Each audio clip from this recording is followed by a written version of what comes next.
আসসালামু আলাইকুম রহমতুল্লাহ। সম্মানিত দিনী ভাই ও বন্ধুগণ, আজ আমি আপনাদের জানাবো উট সাপ খায় কেন এবং সাপ খাওয়ার পর তার চোখ থেকে যে অশ্রু বের হয় সেটা মানবদেহের জন্য কোন রোগের চিকিৎসা হিসেবে ব্যবহার করা হয় এবং মানবদেহের জন্য অত্যন্ত জরুরি। আল্লাহ সুবহানাহু ওয়া তাআলা বলেন, আফালা ইয়ানজুরুনা ইলাল ইবিলি কাইফা খুলিকাত। তারা কি লক্ষ্য করে না কিভাবে উটকে সৃষ্টি করা হয়েছে?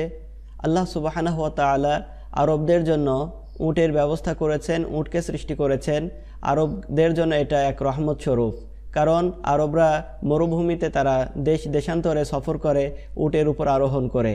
আর আল্লাহ সুবহানাহু ওয়া তাআলা তাই উটকে লক্ষ্য করে বলেছেন যে তারা কি লক্ষ্য করে না কিভাবে উট সৃষ্টি করা হয়েছে।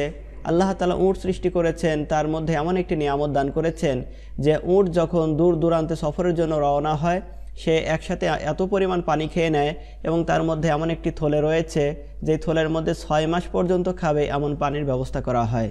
যখন এই উট সফরে যায় বা দূর দূরান্তে যায়, মরুভূমিতে থাকে, তখন সেই স্থান থেকে, সেই থলে থেকে সে আবার খাদ্যনালীতে পানি পৌঁছানোর ব্যবস্থা আল্লাহ তাআলা তাকে করেছেন।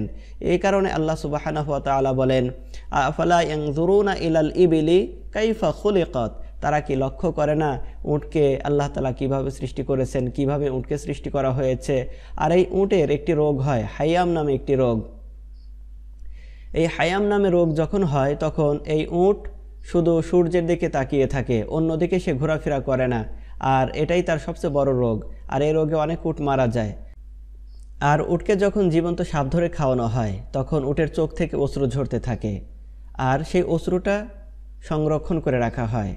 চিকিৎসা বিজ্ঞান গবেষণা করে বলেন যে সেই অস্ত্র দ্বারা এমন একটি মেডিসিন তৈরি করা হয় যে মেডিসিন দ্বারা যে কোনো ধরনের বিষাক্ত প্রাণী যদি কোনো মানুষকে ধ্বংসন করে তখন সেই মেডিসিন দ্বারা মানুষকে চিকিৎসা করলে সে বিষক্রিয়া থেকে মুক্তি পায়। এটা এমন একটি উপকারী ঔষধ তৈরি হয় যেটা মানবদেহের জন্য অত্যন্ত জরুরি।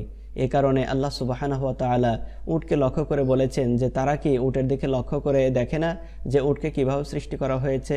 অতএব আসুন আমরা শুকরিয়া আদায় করি আল্লাহ সুবহানাহু ওয়া তাআলা দুনিয়াতে যত মাখলুকাত সৃষ্টি করেছেন সকল মাখলুকাতকে সৃষ্টি করেছেন মানুষের সেবার জন্য, আর মানুষকে আল্লাহ তাআলা সৃষ্টি করেছেন তার ইবাদত করার জন্য। আল্লাহ তাআলা আমাদের সর্ব অবস্থায় আল্লাহ তাআলার ইবাদত, আল্লাহ তাআলার দাসত্ব করার তৌফিক দান করুন। আমিন। সাবস্ক্রাইব, শেয়ার করে ইসলাম প্রচারে আপনিও অংশগ্রহণ করুন।